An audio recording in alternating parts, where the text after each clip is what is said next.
In this video, we'll demonstrate how to determine if someone has blocked you on WhatsApp. But before we dive into the main content, I'd like to invite you to hit that like button if you're excited to learn this essential WhatsApp tip. And feel free to share your thoughts in the comments below.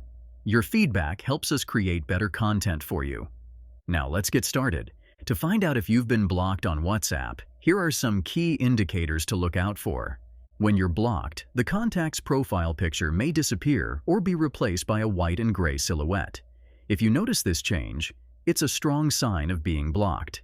However, please note that the contact might have removed their profile picture, so keep this in mind. If you can't see the last active status of the contact, it's another indication of being blocked.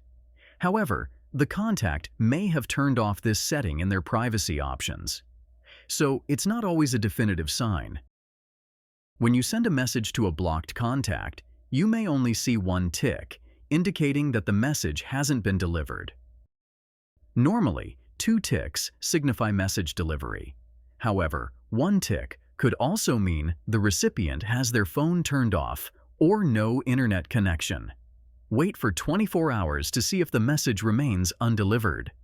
Try adding the suspected blocked contact to a group. If you can't add them, or if they don't appear as a group participant, it's a sign you've been blocked.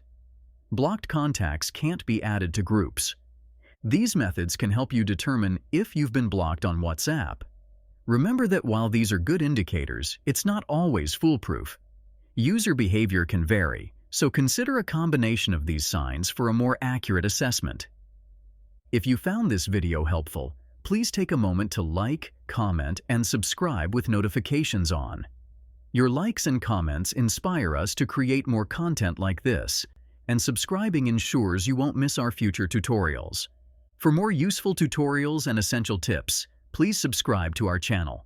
Thank you for watching, and keep your WhatsApp experience informed. And don't forget, you can find more tutorials at our website, MediaMagnetGuide.com.